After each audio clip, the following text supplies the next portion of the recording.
Fala pessoal, tudo bem? Aqui é o Bruno Pelizetti, falando um pouco sobre Previdência.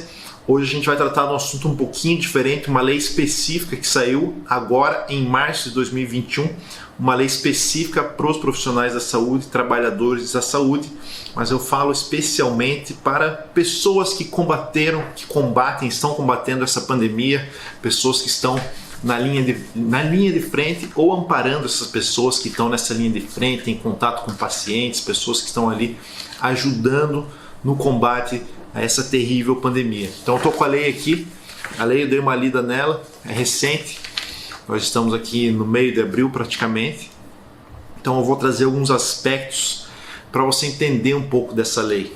Então eu vou responder algumas perguntas, vou fazer em forma de perguntas, eu li ela, dei uma estudada. Claro que durante a utilização da indenização, a gente tem que cuidar que isso aqui é uma indenização, não é um benefício previdenciário. Então isso aqui é um pouquinho diferente. Isso vão surgir dúvidas. E se você tem dúvidas, a gente sempre lembra, se inscreva no canal, coloque seus comentários, mande aí para nós, que é sempre um prazer responder vocês. Então a primeira pergunta, para quem é essa indenização? Quais são os profissionais que estão envolvidos? Bom, como eu falei agora há pouco, eu entendo que são todos os profissionais que estão na linha de frente e estão na retaguarda, auxiliando os profissionais da saúde. Então, mesmo que a lei fala até, ele começa na linha de frente, pessoas que atendem o paciente, pessoas que atendem pessoas que têm um risco de estar com a doença, tanto no ambiente hospitalar, no ambiente de clínica, no ambiente doméstico, inclusive os agentes de endemias. Então, a lei começa na linha de frente, só que ela também abre para outras possibilidades, outros profissionais que ajudaram, por exemplo, na parte da copa, na cozinha, auxiliando administrativamente, esses profissionais da saúde, especialmente aqueles que estão no ambiente hospitalar, mas não necessariamente também. Então, assim, eu vejo que a lei tem um escopo abrangente, depois ela coloca até agentes de funerárias, pessoas que trabalham aí com o corpo, né, especificamente, com o sepultamento. Então eu entendo que é uma lei abrangente. Então se você tiver contemplado na especificação da lei, mais fácil. Agora não, se você não tiver contemplado, vai demandar um pouco mais de trabalho, vai demandar um esforço de comprovar a exposição, o combate direto à pandemia, à situação que a gente vive. Então, no meu entendimento, o que a gente tem que pegar dessa lei, essa interpretação mais abrangente, até porque é uma lei concessiva de direitos, então a interpretação mais concessiva é realmente o profissional que ajudou no combate à pandemia, a pessoa que estava naquele ambiente de pandemia, independente da profissão, se ele estava ajudando diretamente ou se estava auxiliando os profissionais da saúde que estavam combatendo essa doença. Ela começa em fevereiro de 2020 e ainda não existe data final, então pode acabar a qualquer momento, mas pode se estender. Então a data final da pandemia a gente não tem.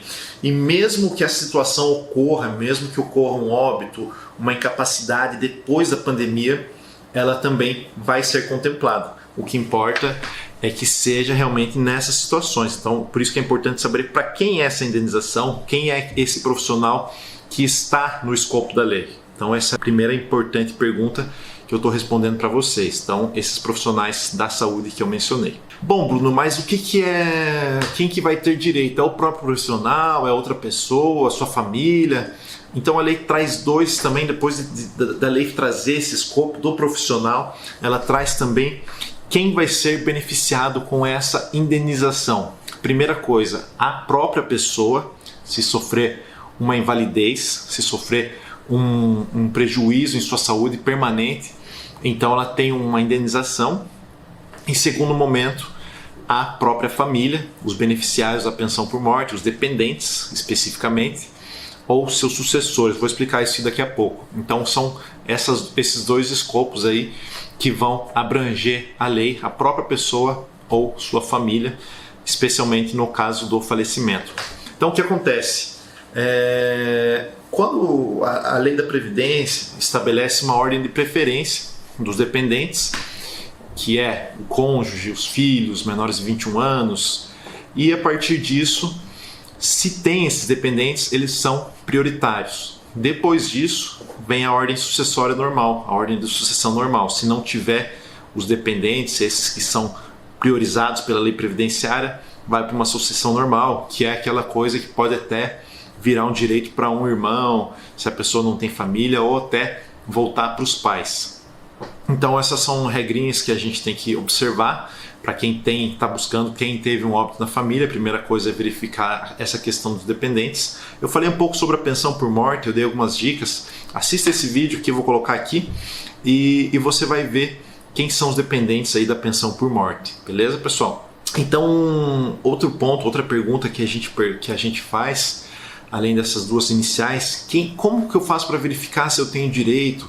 Eu estou doente, eu estou mal, eu estou em uma situação grave de saúde depois que eu peguei o Covid, eu estou com um problema cardíaco, eu estou com um problema respiratório. Como que eu faço para verificar se eu tenho direito ou se eu tenho um membro da família que faleceu em decorrência dessa doença, para saber se eu tenho direito também a essa indenização?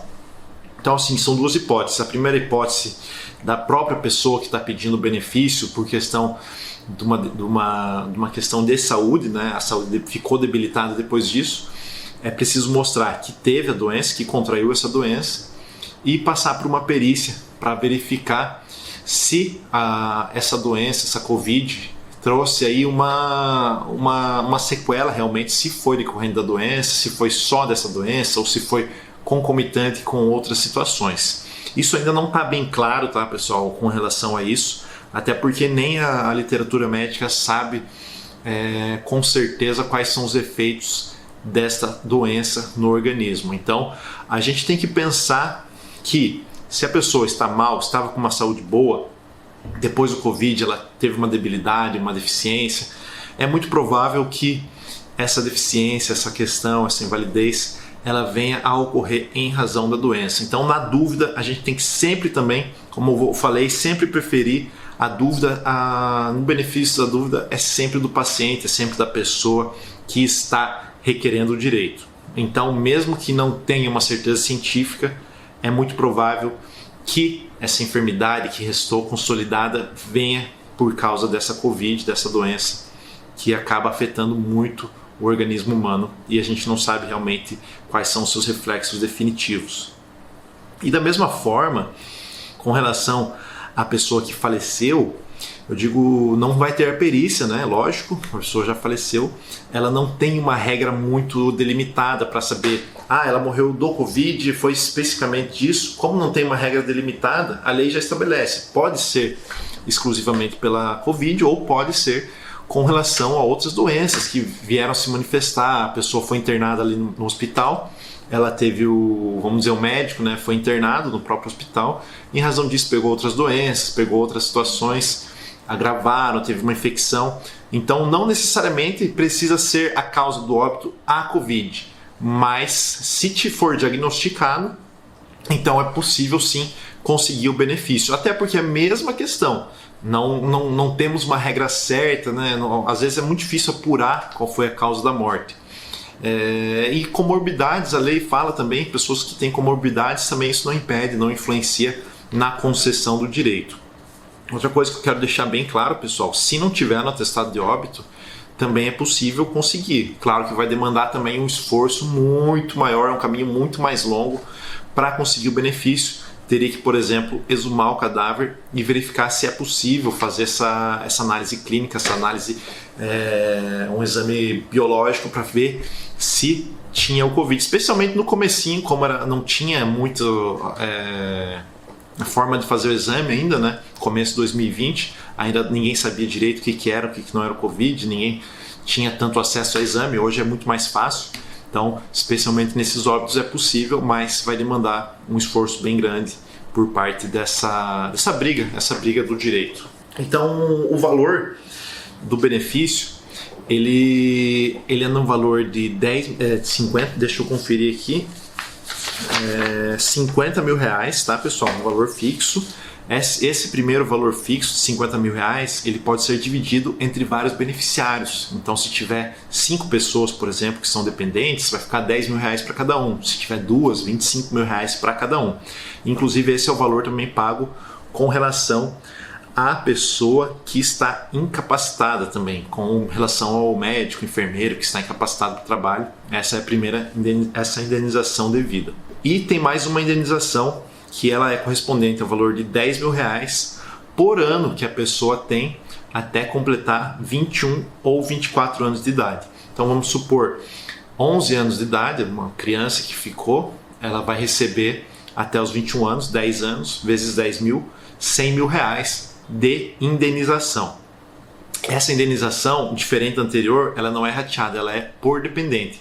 Então se tiver uma família com 5 dependentes, como eu falei anteriormente, cada uma vai receber a sua parcela diferenciadamente, não vai haver rateio desses valores. Então é bem interessante essa questão. E por que eu falei, por que você falou 21, 24 anos? Não entendi. Olha, na lei previdenciária, o benefício de pensão por morte, ele é até os 21 anos e ele não aumenta se a pessoa está fazendo faculdade. Já essa lei aqui, essa lei da indenização do Covid, ela trata de uma hipótese diferente. Ela trata essa indenização até os 21 anos ou se a pessoa estiver fazendo faculdade até os 24 anos. Então ela tem uma extensão do período caso ela esteja cursando faculdade. A lei aqui não deixou muito claro se a pessoa que recebe a indenização até os 21 anos vai poder receber uma segunda indenização posteriormente se vier fazer faculdade. O mesmo exemplo que eu dei, a pessoa tem 21 anos, 11 anos, uma criança, por exemplo, ela recebe a indenização, daqui 10 anos ela vai para uma faculdade e não se sabe se ela vai ter o direito também de receber essa quota remanescente. Então isso é uma coisa que a lei não deixou muito claro, então teria que ser caso a caso para verificar se vai ter o direito ou não. Bom, pessoal, então eu acho que esses são os pontos principais. Eu quero frisar que essa questão, essa indenização, ela não impede outros direitos. Essa é uma lei especial somente para essas hipóteses contempladas. Então ela é uma lei indenizatória, então ela tem um caráter diferente da Previdência. Não é um caráter previdenciário, não é um benefício previdenciário, não vai impedir a pensão por morte da família, não vai impedir, por exemplo, um direito a um seguro de vida, não vai impedir uma indenização, quem sabe uma indenização trabalhista.